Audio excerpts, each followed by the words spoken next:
Hi, and welcome to what will be a very cool and admittedly long video. It's very detailed on upgrading to a modern compressor in an 83 F150.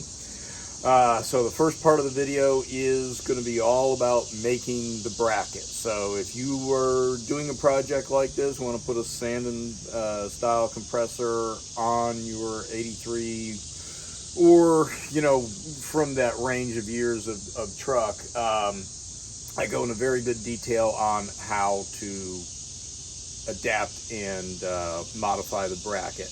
And then I go into very good details, a very good teaching video on how to do the system as a whole, step by step. So it's over an hour, so I'm just letting you know right now, just strap in. But everything you need to see and know will be in there, including, how to charge it and how you can put liquid it and put it in with it not running as a liquid at first, and then switch over to putting it in as a gas. Everything you need to know about the O-rings and vacuuming and flushing out the evaporator, all of that. It's all covered. So if you don't need to see how to make a bracket and modify a bracket to adapt the compressor, then just skip ahead. If you just want to see how, again, it's a good video on how to just do any system in general, how to vacuum it and charge it. Watch it in bite-sized chunks, but you will enjoy, and I hope that you'll subscribe and like and comment and share.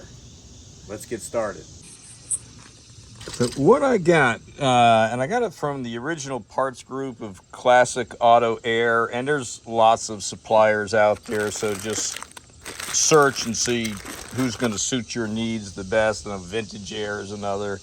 Like I said, I'm sure there are many more. I just got this from who I got it from. So that was a compressor. The hoses that you'll have to cut to length, they do come with one end of the high and low already assembled. All the various different hose ends. So I don't have a crimping tool, so I'll be going down to the hose shop. It comes with this mounting bracket. Let's see, what else are we going to need here? You're going to need to get, God, don't you love that? Made in China. There's nobody here that can make a receiver dryer, accumulator. But anyhow, that I got from Rock Auto, 30 something dollars, and it comes with O-rings. Let's see, this came with the compressor, I think, or at least it came all from that original parts group. Here is the condenser, which I haven't sized up yet to see if it's correct. But anyhow, that came from Rock Auto. So there's that. That came from Rock Auto. Here is the original bracket, and I'm going to have to be making some modifications to this because we have to get this in there. So there's going to be some welding and bracket making and such, but that's going to go in here. This truck, this is the original factory air, but compressor went like, I don't know, 20 something years ago, and somewhere along the line you had to replace a water pump, and there was no point in putting the compressor back in at the time because I just wasn't worried about air conditioning. It was just kind of getting used as a shop truck. So anyhow, I'm gonna have to fab all this up. So let's see if we can get started on the bracket. So bracket is where you're going to spend almost all your time. The rest of the job is pretty much plug and play. Going to mock up the compressor on its bracket in two different locations. First to the effectively the backside of the bracket, and realistically this bracket can get turned either way as well, so it's just going to be what works out the best once I start sizing it all up. So here it is with the compressor more towards the back, and then I'll also try it with the compressor on this side of the ears, which will bring the pulleys closer to the front of the engine. Got the original front bracket just kind of loosely bolted back in there, and I've just been playing around, just getting a rough idea of what I might have to do here. And I've got some Sharpie marks on here, but probably can't see them from over there. And just to try to get an idea of what I might have to take off. I'm trying to save as much of that intact as possible. Let me go grab the camera and we'll get a closer look from the front.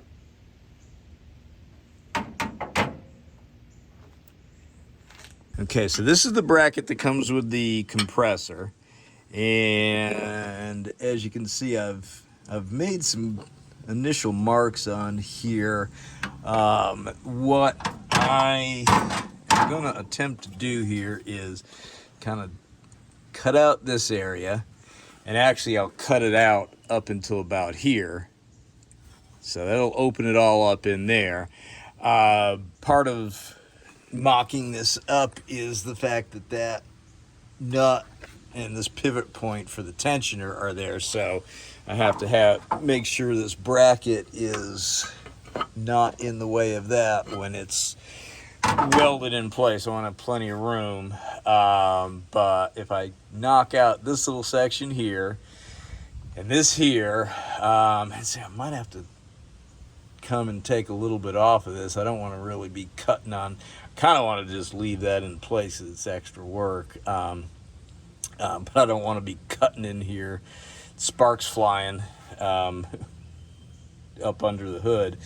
But anyhow, I'll take a portion of this ear here and then weld it somewhere in here, so then this bracket the front can be connected to the back and stabilized, but also able to take it apart. You don't want to weld this all up as one piece, because when you have to change the water pump out, which you will, the compressor, this front bracket will have to come off since it's attached to the water pump. So you want to be able to take it apart, take that front bracket off. So what's really nice about this setup, or will make it easier to do the fabrication, is the fact that the tensioner pulley is in line, of course, with the crank pulley. So what that means is when I get this bracket back off and I'm fabricating and welding, it's going to be really easy to position the compressor. All I have to do is keep it in line with the belt and with that pulley. Let's see, am I on the groove here? And this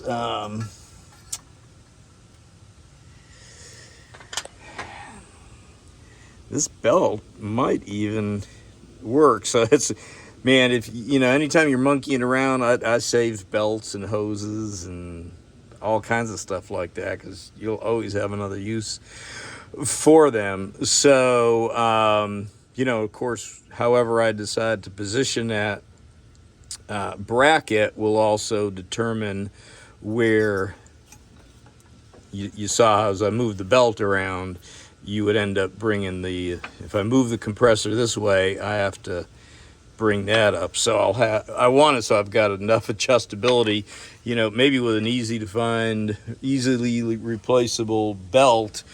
You just want to have adjustment space in there. You don't want it, all the way at one end. Belts are $30 something plus dollars. So, if you don't have to spend $30 and you got a belt laying around, might as well use that. So, going to get this off and cut these little notches and ears off and get it back in there and just move that bracket around, probably with the compressor on it, and see how I like how it mocks up. As you can see, I've cut out these sections here. That was just like a little notch there and a notch there, and then this was this here, which I'm hoping to be able to fit in somewhere back here as an ear for the bracket. So now that I've got that out of the way, now I can kind of monkey around with positioning this bracket. I'll hook the compressor up to it and see where I'm going to like this the best. Just need to get just kind of get my depth set. It'll just be easier while it's on here, and I might just give it a little tack weld. While it's in here, you know, kind of, I need to make sure it's square, and of course the most important thing is the alignment of the air conditioning pulley with that pulley there. But what's nice is if I get it tacked in place, I can do all my work off the truck, because this will line up with the crank pulley, which will line up with the compressor pulley. So this is kind of my reference point, my guide, my datum, if you will. So I'll get this kind of sized up and we'll go from there. All right, so here's the first mock-up attempt, and from the front, you know, it looks good, but you can start to see there's a little bit of an angle, and you come around to the side and it's like, whoa. So the placement of the pulleys is pretty decent, but you can see I'm way up too high in the back. I'd like to keep it where it is in the front, and that way I can, just when mocking and welding it up, it has a place to rest. So I'm going to cut a little bit off the back to go ahead and drop it down, tilt the back down on it, and then see where we are. So using these holes as guides between the front and the back, that's what I can actually use to keep these things square. And I want to drop the back down so you can see in the front I'm, you know, that much lower than, trying to get this in a place where it'll focus, so that much lower than that hole. So that will be a guide for, I can measure in the back, and I need to knock that much down off the back, and should get me level and square with the front. All right, so to help square this up and get a good measurement for the back that I need to take off, and since I have holes that line up from the original setup, and this is an original rear bracket, just a piece of yellow tape, and using the bottom of that hole as a reference, that would go over there, and making a line here. I'm going to take this piece of tape and transfer it to the back, and that should have me pretty close as to where to make my cut and be fairly square between the front and the back. Might take just some teeny adjustment and some tacking to get it square, but let's see how this works. All right, so here we are. This piece of tape now is transferred to the back, and it's lined up with that hole there.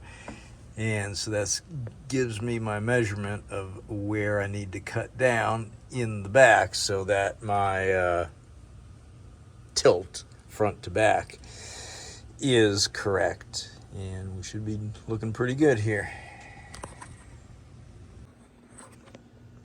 Okay, so have this rear bracket removed and got my tape lines here now, and I'll just use my Ziz wheel and cut out this little notch right there.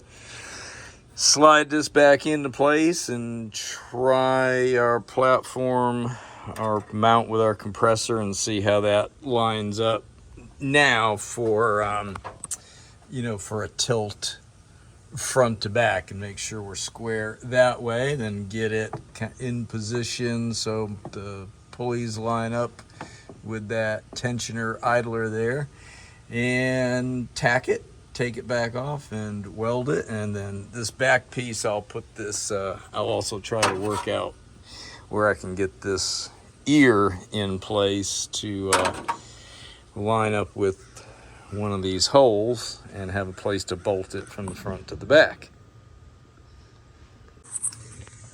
All right, got that back section cut out, and that seemed to work out pretty good using the tape as a template, and the fact that I got holes in the back and the front that line up, and the compressor is just sitting on that plate, so it looks good. Just eyeballing it and then kind of looking at the bolt or a threaded rod I've got running here up against the edge of the compressor bracket. That seems to be in line relatively. I mean, it's kind of subjective, but you know, the eyeball trick, you know. Let's see if you come down here, it might need a little tweak that way. And then what's nice is, for reference, it's the front of this bracket is flush with the front of this, and it looks like my belt on the front is in line. It does look like, honestly, it looks like that the bracket itself, or that tensioner, might have a little bit of a, it might be at a little bit of an angle itself in relation to the bracket. But, and that this belt here isn't on that top water pump pulley, so let's see, there we go. I'm gonna just do a little tack weld right in there just to kind of get it in place so it won't move around. And just enough of a weld that if I need to change it and move it, I can just grind it real quick.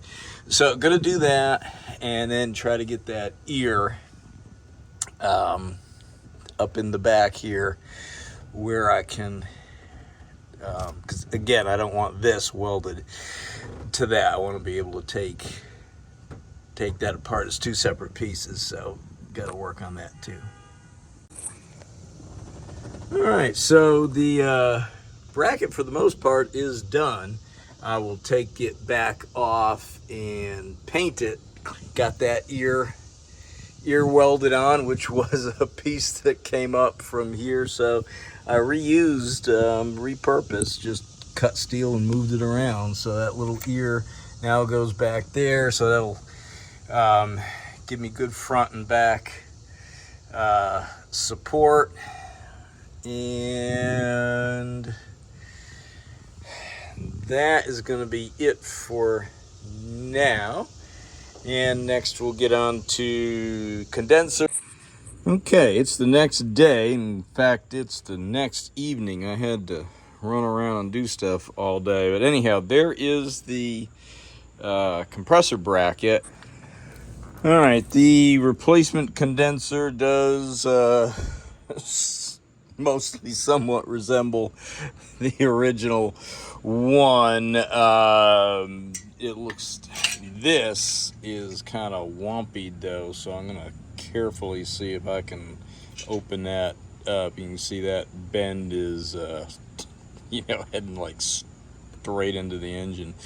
So and it comes with brackets already on it. So, well, let's see how this works. Oh, another thing I wanted to mention is when you switch over to when you're taking off these brackets, if you're changing your condenser, these are all going to be metric, and these little speed nuts will break off. Now, when they break off, they're one of two things. Well, it breaks off and starts spinning, and then what you have to do is you get between the core support and this bracket here, and you press on it, and that pulls that speed nut tied up against that hole that's in there. Well, I stick my finger in, then you can't see it. There it is. And then that puts enough pressure on this where you can get it out. Trouble is, now you have to I would say get some of these in advance if you're going to change your condenser, because you're probably going to have problems. You can actually, there is enough room. You could probably get a nut in there, but that's always going to be a future annoyance. All right, well, let me see if I can bend this tube, get this condenser in, and move forward.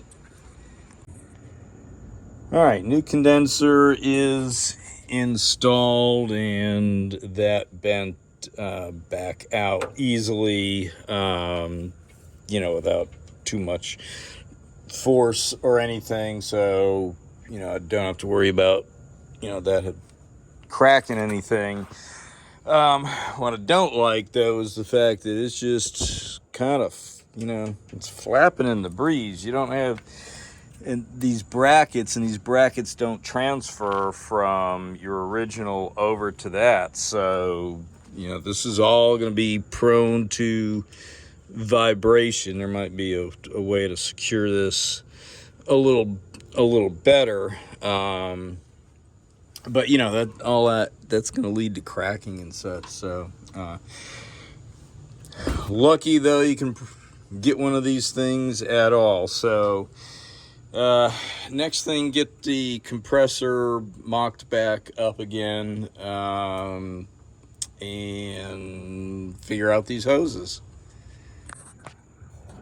Hey, well, the orifice tube did come right out after just letting some oil soak on it. You can see there was some crud in the system, but I was expecting much worse. So gonna mock up this hose. This is the high pressure hose that goes to where the orifice tube goes into the evaporator, and then that big hose there, the suction hose, which comes back around to the compressor. So and then the high pressure hose from the compressor over to here. So gonna try and get that done this evening so I can go down and get the hoses made tomorrow. All right, I'm gonna loosen this nut on the compressor. Now, mind you, they're shipped with oil, and I do need to check and see how much it was shipped with, but I do it slowly. These things are they're generally vacuum sealed, so let's see.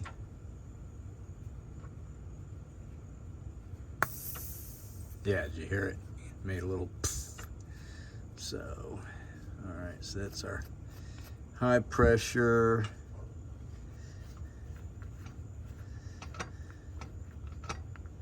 That's our low pressure.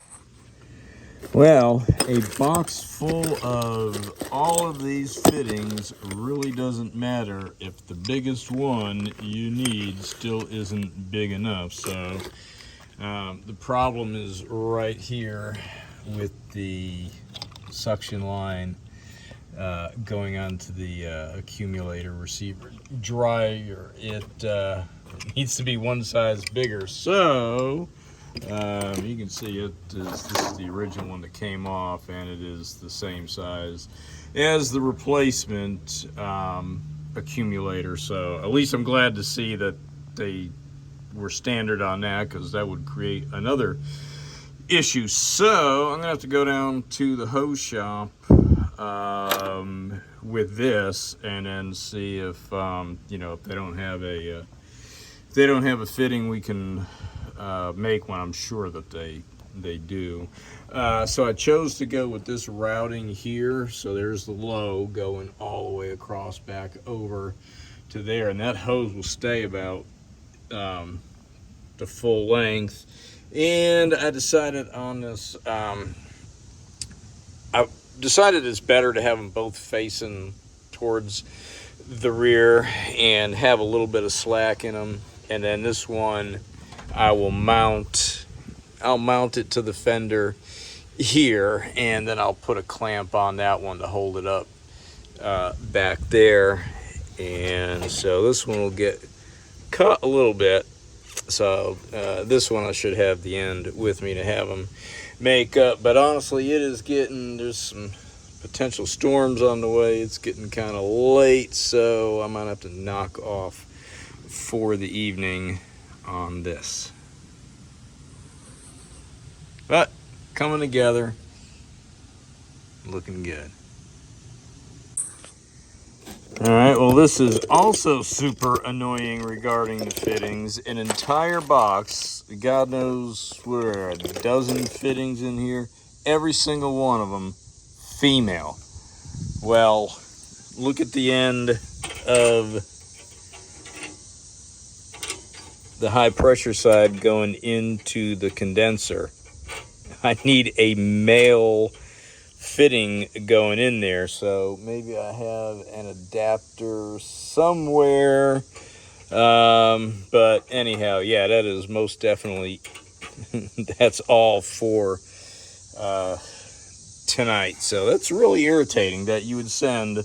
I mean, I can't tell you how many of the exact same size ones, and there's no variety in terms of, hey, let's put in some couplings, you know, some males. No, they're all female. That's of absolutely no use to me. So, oh well.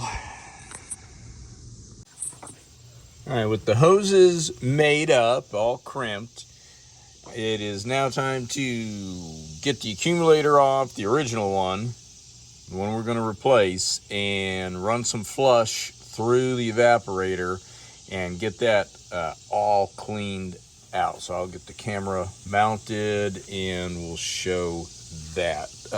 Remember, use a back wrench to loosen all your connections, and you know, don't just like tear into it without having a wrench on both sides. Get that out of the way, and we'll be ready to flush. All right, got the lines undone. This one has probably been on there since Reagan was president, and just another metric minder here that anything that isn't bolted directly to the engine is going to be metric. So get this out of the way, and then we'll start to flush. Yeah, this upper line on the accumulator still had a black O-ring on it, which is from R12. So with R-134, that would have leaked. I'm going to carefully plug both of these lines and then gently go around them with a wire brush and just clean those up before I blow it out. There's a little nick in there. It's just, I mean, I can catch a fingernail on it, but it's not, you know, it's not all the way through. But I don't like that. That shouldn't be there. But anyhow, let's get on with this. All right, so clean these fittings up using brass brush here and some Scotch-Brite. Oh, and you know, gently, carefully plug these holes so I can, you know, if they get in, you want to be able to reach it with a needle nose or whatever. So you want to be careful, you know, kind of twist that in so it forms a good seal but won't rip apart. And I cleaned up that plate a little bit. I wish I'd cleaned up all of this before I started, because, you know, it's just better to have everything nice and clean. You just don't want dirty hands putting things together, especially things that need to be clean. This is the connection for the low pressure switch. It looks like I'm going to have to dress that up a little bit. And then this, wherever it is, all right, here we go. This should be my connection going all the way over to the compressor, so I need to check it and make sure I get 12 volts when I flip the switch, move the control to AC. So now, finally going to get to the flushing. So to flush, I'm going to use this. I've used it before and had great results. I've got 3 cans of it. It is expensive. I am going to run 1 can through, since all I've got to do is just that evaporator right there. I've got all new hoses and a new condenser. Now, make sure, I haven't put it together yet, make sure and have a respirator, some sort of face shield, goggles, something that really protects your eyes, and of course your rubber gloves. You don't want to this stuff, you know, it's not the best stuff in the world for you. So you know, your body absorbs everything that touches the skin that goes straight to the liver. So you want to cut down on that as much as you can, and you just don't want to breathe that stuff, and certainly don't want to get it in your eyes. So please, please, please use your PPE. I am going to go against the way it normally flows. I'm going to wash in the top and out the bottom and then blow it out. In fact, I'm going to blow some compressed air through it first, and I want to go again the opposite way that it normally flows. That way, you know, it's the crud that would get in it going there. So if we blow it that way, the crud should be closer to the beginning.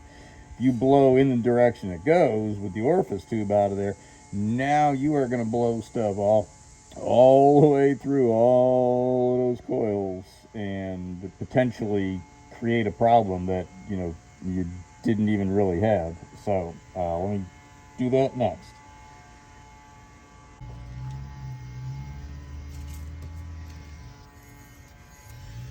Okay, so blew it out in this direction, like I said.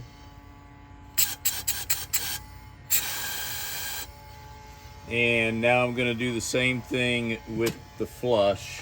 So it'll go like that. So let me get suited up with my PPE and flush this thing out. Then blow it out again.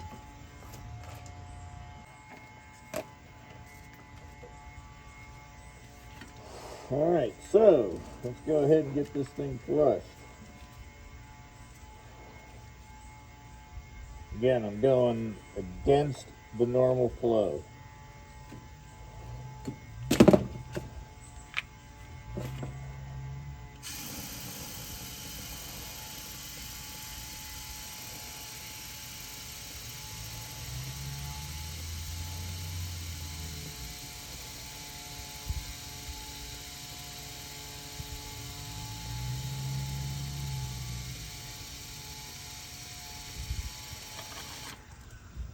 So look at how long it took for that to come out.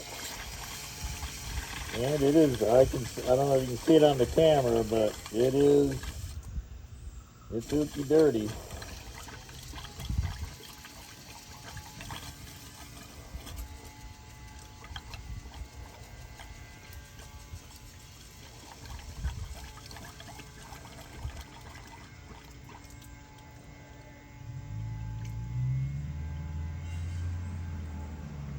So I'm going to run some air through it.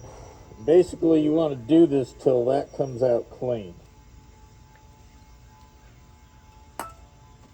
So I'll do this for a second, and then we'll, you see now I have the face shield on.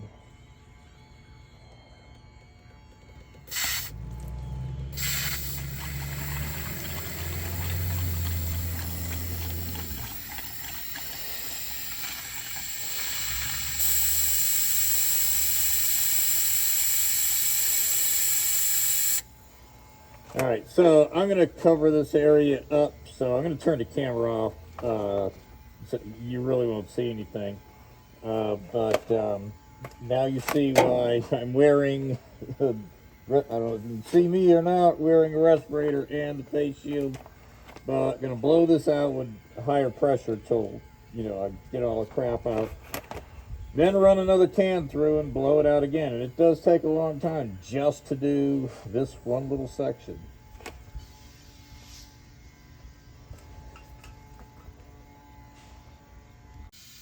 Okay, so I can show the blowout a little better. Take the respirator off so I can, Luke, I'm your father. So I can show the blowout a little bit better. Can hold this kind of up over it. And then I've got a pan underneath to collect the stuff that blows back out, which you should do for, you know, being environmentally conscious and such. So I'm going to show that right now.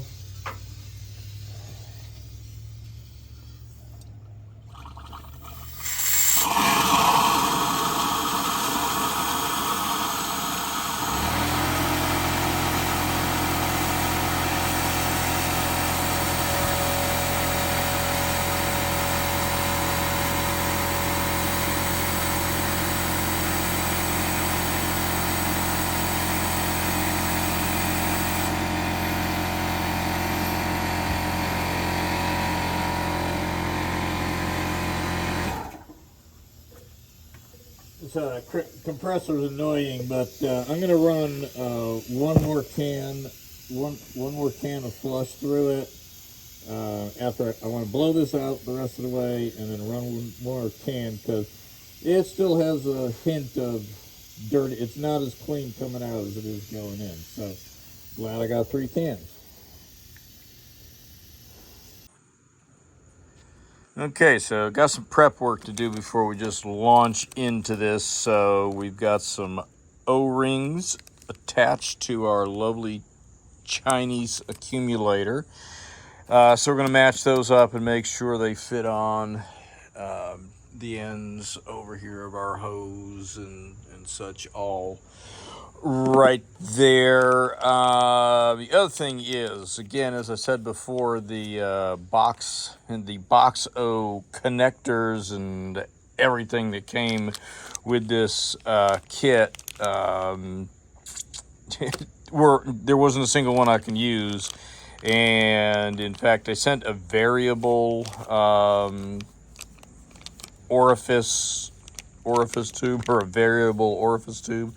And the guy that made my hoses up, well, he pointed out 2 things. One was that my compressor, which they market as a Sanden, is actually Sanden style. You see that GPD down there? It says Macon, Georgia. Well, that is a Chinese compressor. That is not a Sanden compressor. Which I didn't know until the guy made up my hoses. And he strongly suggested just using, now brown is what came out of this, if you recall. But that was from R-134. Putting in this blue one is what is recommended for the R-134. So we'll be putting in this blue orifice tube for the 134. So I'm going to match up these O-rings and move forward. And remember, don't crack open your accumulator. Don't take the sealed ends off it and open it up until you are like ready to go forward with this. Once you open this up, you need to go through with the, it's kind of like jumping out of an airplane. So just a word of caution there. All right, so putting a little bit of PAG 46 oil. I'm just putting it in the cap here. You don't need to use a lot, but get oil on all your O-rings and wipe these fittings. Make sure your fittings are wiped off first. You can wipe them off. Probably a good idea to use like some lacquer thinner or alcohol, anything like that that evaporates quickly and leaves no residue. So make sure that's all lubricated. Try to slide them on, instead of rolling them. And what was nice is the new condenser actually came with the O-rings on it, so that's two less you have to wonder about and sit there and figure out. That top one I was able to match that one over there, the original one that came out to that one in the pack that came with it. So just a few more, and that's how that goes. So my hands seem to always be in the way, but anyhow, you're just going to hand tighten these connectors at first, because you might have to reposition the hoses some, but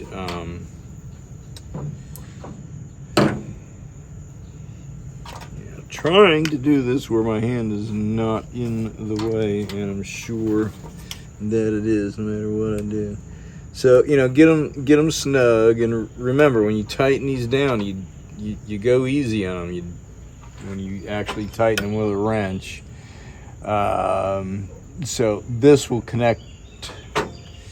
This hose connects down into the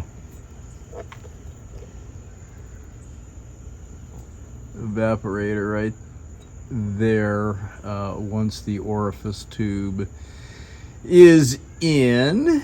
And I am also going to pour, let's zoom back out.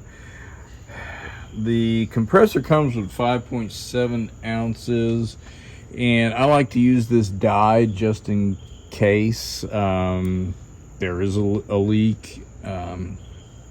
So I'm gonna put, I don't know, maybe 1.5 ounces or so in the evaporator, and I'm gonna put probably about the same in the condenser rather. And the oil will find its way to wherever it needs to be. So the compressor should be full, and since we're putting a different style compressor in, you can't really go with what the capacities were for the original system. And as far as the refrigerant to 134, going to start with about 50% capacity, and then watch the gauges and build it up from there.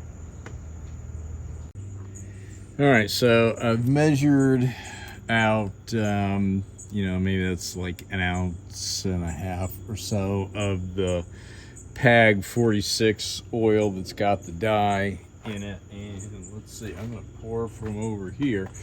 I am going to pour this right straight down into the evaporator.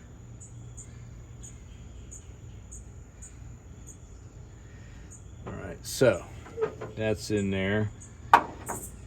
And next I will put I'll get the orifice tube down in there. So I'm gonna put the oil, just use a little bit of the oil I have from the oil with the dye here.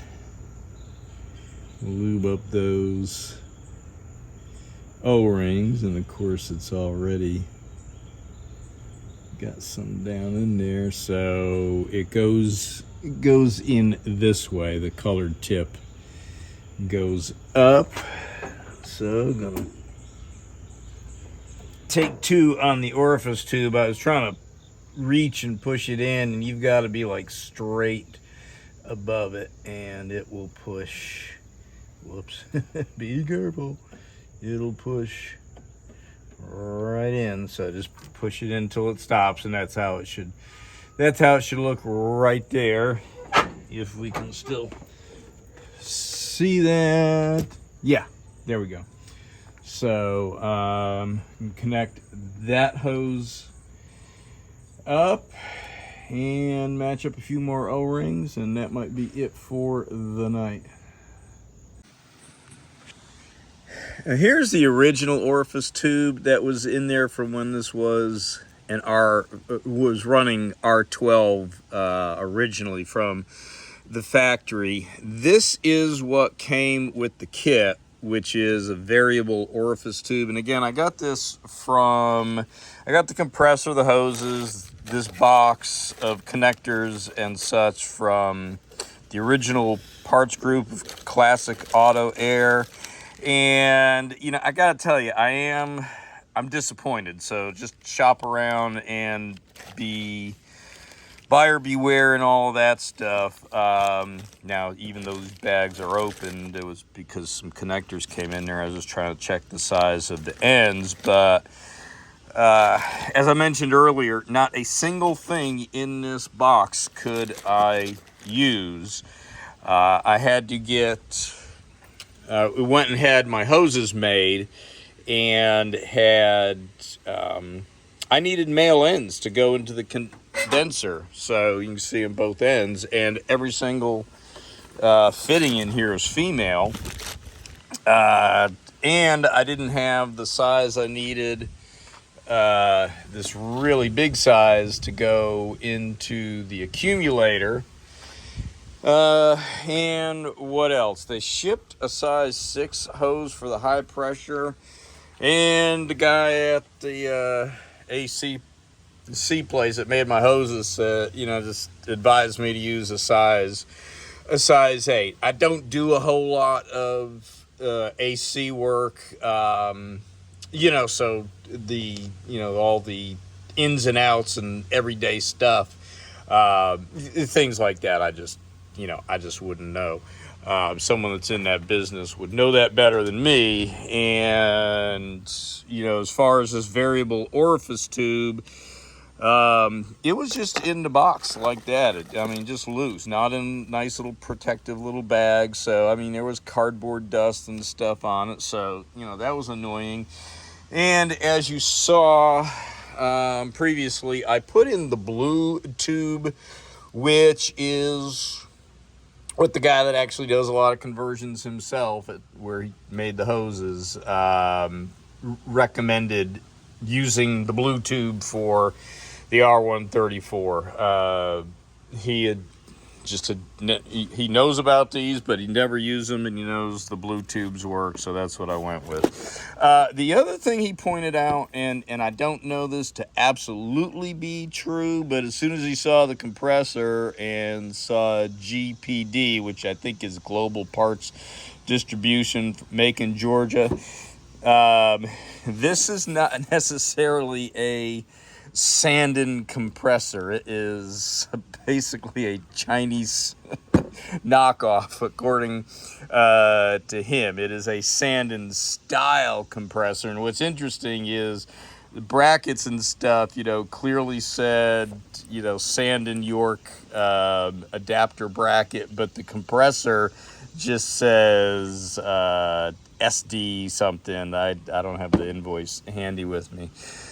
So, there's that. I don't know if that's absolutely true, but yeah, I imagine if it was truly a Sanden compressor, and you can chime in on the comments, it would, it would say Sanden on there. But anyhow, there it is. But the point being, I could have went down the street here locally.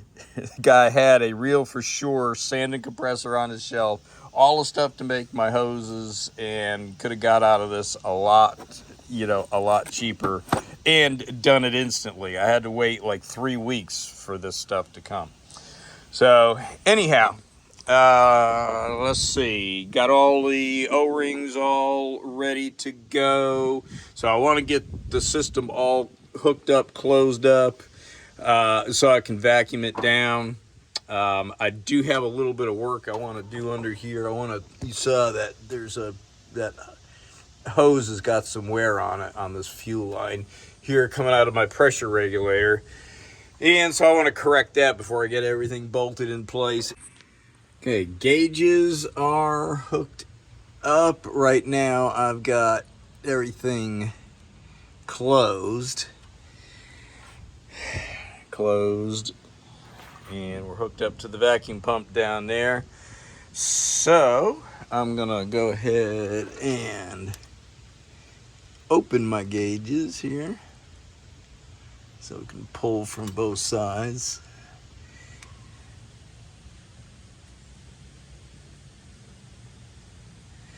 All right, open these.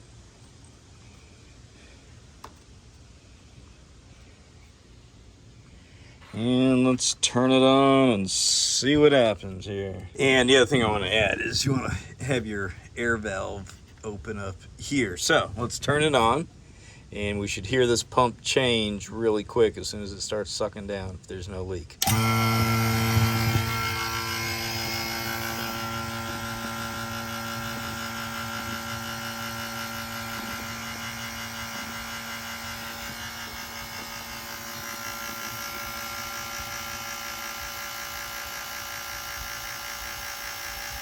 So yeah, right about now we should hear it load up.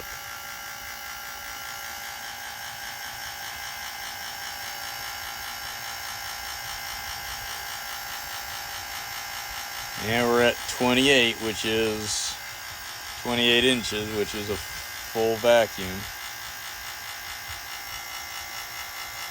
I mean, these are Harbor Freight gauges, so they're not absolutely calibrated. I think they'll end up going to 30 or so, but you know, it's all relative. Main thing is you want to pull it down, let it run. I'm going to pull this down for like a good hour, then close them up. And if the pressure holds, then we don't have a leak.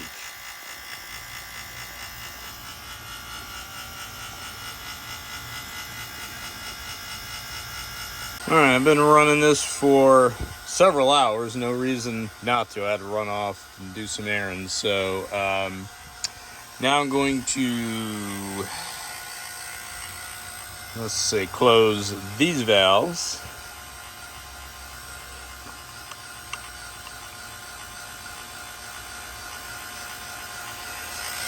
And, whoops. And turn this off. And let's see if she holds. What time is it? We'll call it 4 o'clock.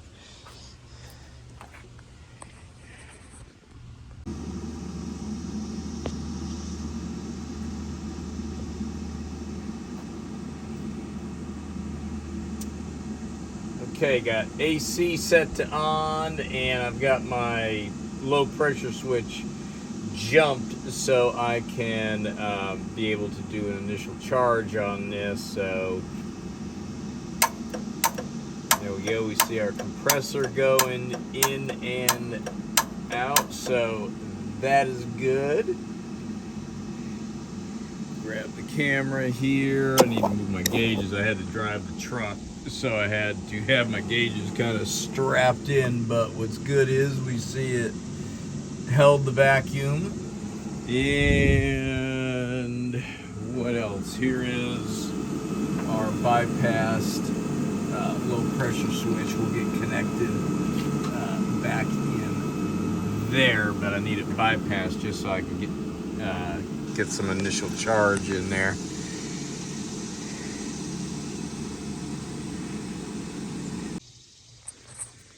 All right, so as you saw, the clutch works good, and I also have the line run. This is the original line for the idle ups solenoid, but I just tried it and it is dead, so that sucks. So I'll have to try and find a solenoid so we can kick up the idle when the AC is running. Otherwise I'm going to have to kind of double foot it at a at a light. Let's see. So our capacity when it was R12 was 3 pounds 8 ounces, so that's 56 ounces of R12, and I wanted to start with 50%, so that would be 28, and there's 16 in a can, so 2 full cans gets me at 32. That might actually put me right in the right spot for it to, I don't want to like have another can with just a little bit, open the can for just, get an ounce or two out of it. So let's see how it does with 32 ounces. So next we're going to charge. And as you see, we held a good vacuum. This has actually been like 24 hours. And I'm just going to hang them just right here. I can see them. I mean, anytime. Everybody always hangs them up high. And I tell you, no matter how you torque these hoses, the damn gauges spin around every single time. So it'll just be easier to just fill it with them right here. So part of what I accidentally deleted was that I heat the cans in hot water. I set them in this cooler, and that helps greatly with putting them in, especially when you need to put them in as a gas. If these cans are hot, the refrigerant will just get sucked in nice and easy. So wanted to show and explain that. That can is already heated up, and these are in hot water right here. So let's get the camera on the tripod and get this going. Let's get this charged. Hey, future me here. I accidentally deleted me putting in the first can of refrigerant. I've got this mocked back up. Actually, the system is charged and been running great for a few days. Anyhow, what I do is the first can, and remember, with the engine not running, and again, I heat the cans up, I'll hook up the can, and then I will purge. I think you'll see me do it while I'm actually doing it. I catch it on the second and third can. But when you hook up, have your valves closed, and wear face protection, and you might want to wear gloves too, thicker gloves, because this stuff, it's refrigerant. It's cold when it hits. Purge and make sure you're getting vapor coming out of there, because when you first hook up, it's generally only going to happen with the first can, but it can happen in between. You'll get air. You'll have air in the line, and you certainly don't want to be sucking air into the system. So go ahead and purge that, and you'll see that in the second and third cans. So with the engine not running, it's a vacuum. It already all the way pulled down on a vacuum. Open your can, purge your valve, and then open this. I just don't want to do it now because I got everything right. Now again, to put in as a liquid, only with the engine not running. Cannot stress that enough. Compressor not turning. You hold the can upside down, and this can, with a system this big, that can will just disappear into there. And honestly, the second can did the same thing. So I was able to put 2 cans in without this running. And mind you, just to initially do it, I had my pressure switch, the low pressure switch, bypassed. But when you put the cans in, you'll hear that switch click, and then you can just check it with an ohm meter, and you'll see that that switch has closed, which will allow power to come over to the compressor. Since I heard the switch click and I had tested it and knew it was good, I just went ahead and charged the whole system with the switch bypassed. But let's see, can we see it over there? Yeah, over the it's over there. It's hooked up and running as it should. So again, first cans I'll put in, and I close the valves in between the cans. I purge in between the cans. Upside down liquid, compressor not turning. Ideally, it's best to have the engine off so you can hear and see what's going on. You can listen for leaks or anything like that. You know, close your valves, and then when I start the system up and turn the compressor on, then I will put the rest of it in as a gas. So you cannot introduce a liquid into the compressor. Remember, liquids do not compress, and you'll blow the valves in that brand new compressor. So when it's running, can straight up, and this is where heating it up really comes in handy. It will suck that, because it will suck that refrigerant in much faster. And you'll feel if the can is getting cold, you know it's pulling the refrigerant out, and you'll see your low pressure gauge go up, and then it'll come back down. So it goes up when you introduce some more refrigerant in it, and then as the system stabilizes, you go back with a lower pressure here and a higher pressure there, and that's how you get the suction and the pressure. Also, another very, very, very important thing to keep in mind, in fact, you might want to take some tape and just put it over your high side valve. Once you are charging, after your system is vacuumed down, and this valve is you gotta close this valve, you are only going to introduce refrigerant into the system through the low side valve. So man, put a piece of tape, hang a rag on it, something so you don't touch that valve. You're only going to pull in through the low side. I probably don't have to explain how bad it would be, but it will be, you know, a very rude awakening to the laws of physics if you open this valve with a can attached. You can pretty much guess what happens next. So again, hands off that one. No, bad, don't touch. Only pull it. You're only going to use this valve when you're charging. That's it. Now join our regularly scheduled YouTube video already in progress. All right, this is the second can. Let's do a purge here. All right, we're good.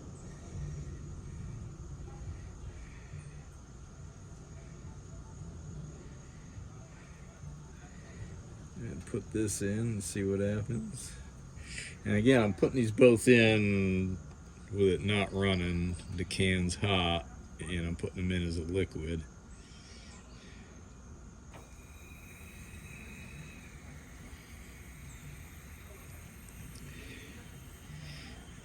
Again, I can't tell if you can see that.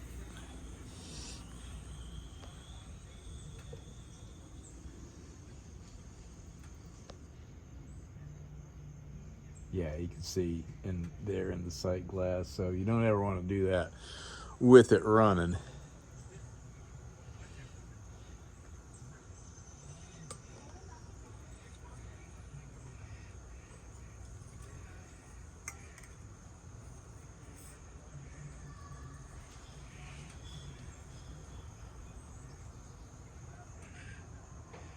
All right, so took those two cans. I'm going to close this down.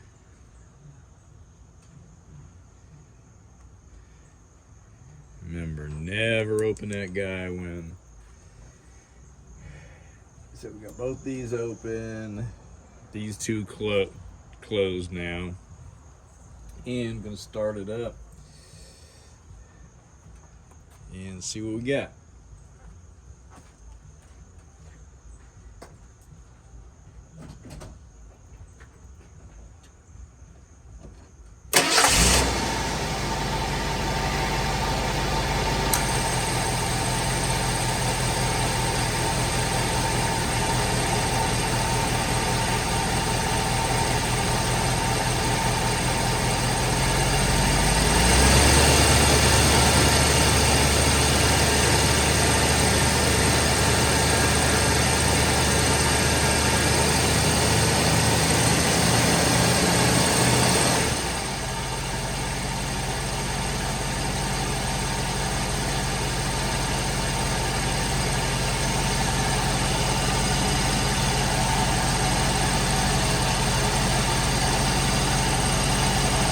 Alright, it's actually pretty good pressures right there. It's probably about 80 degrees out right now. Let's see if we're getting cold over here.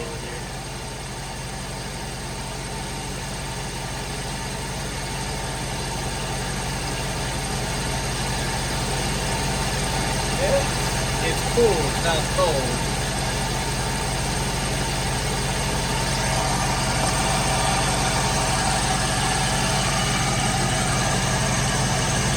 But our gauges are looking good there. They're not crazy.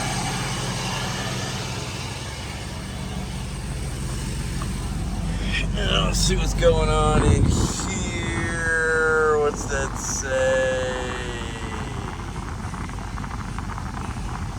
Alright, so pull down from set down to 70. It was at like 90.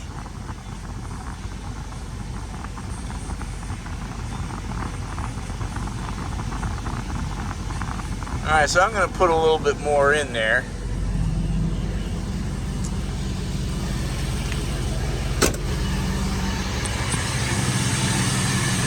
And this will go in as a gas with it running.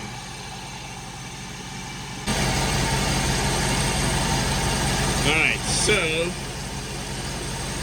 I'm going to put this in. Open that valve here in a second. I'm going to purge.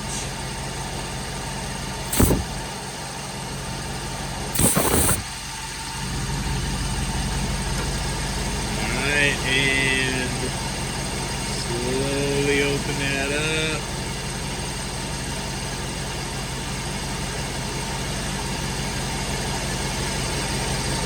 So as long as it's going to go up at first, and as long as you see it coming back down, that's good. And we don't want to see that climb all too crazy. And the can is getting cold, so I know it's sucking it out.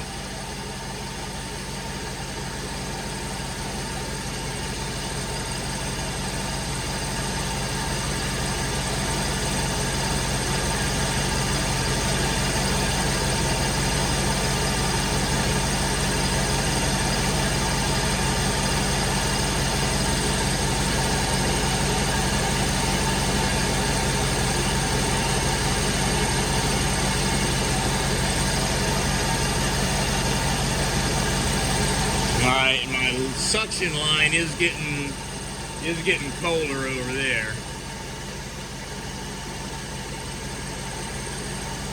So I usually like to see it around 30 on the low side. On a super hot day, they're both going to go up. You can get upwards of 300, you know, on a 90-something degree day.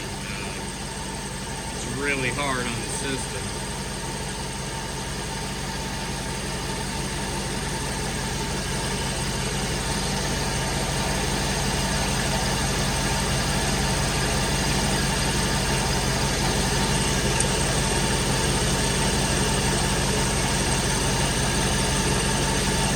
I'm gonna go see what we're like inside.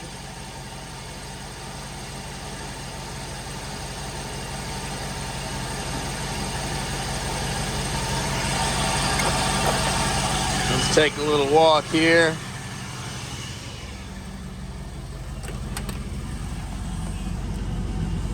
Yeah, it's cool. Oh, what's it say? It is so hard to read that thing.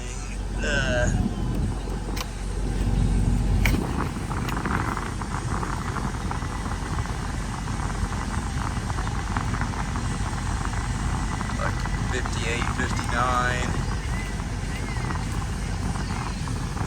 Yeah.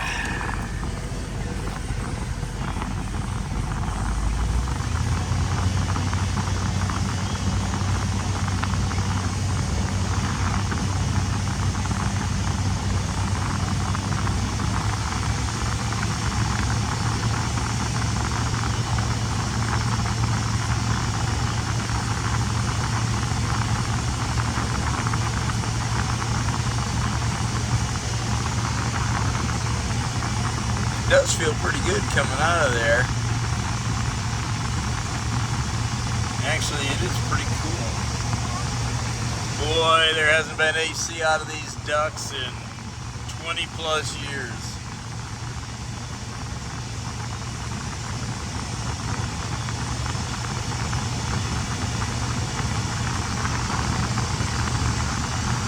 So ideally, I'd like to get it a little cooler. It might go cooler with, you know, some good air going across the condenser, but it feels pretty good now.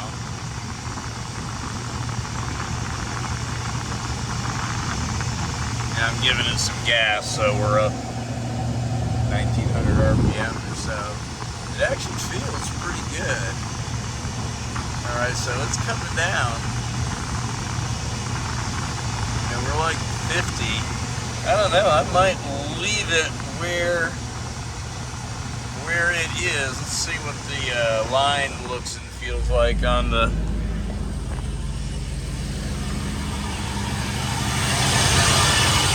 Oh yeah, it's sweating. Sweating but not freezing.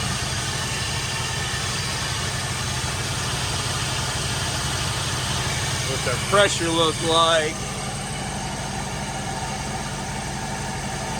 They're actually pretty good pressures.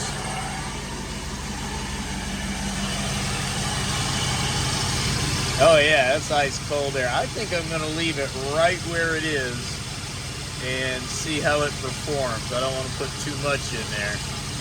So, yay! We've got air conditioning. Yay! Those gauges say that it's working.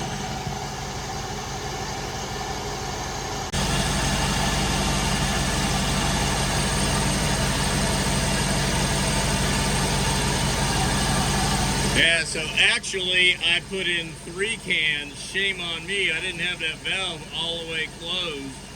And when I left that can down in the cooler, it sucked in all of that 3rd can. And honestly, so there's 3 cans. There's 3 pounds in here, so that is less than it would take with R12, but more than I wanted to put in for R-134, but it seems to be working great. It's like 50 degrees idling coming out of the vent, according to that thermometer. So let's take it for a little ride and see what it does.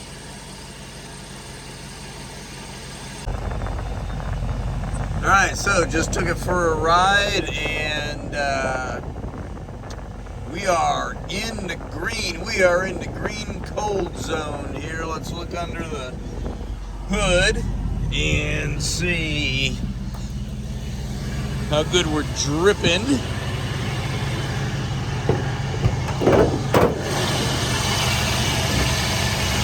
Look at that. Dripping. I hope it's not frozen. Oh, it's frozen. But we're not frozen over here, so that's good. So we're dripping. Yay! Oh, look at that.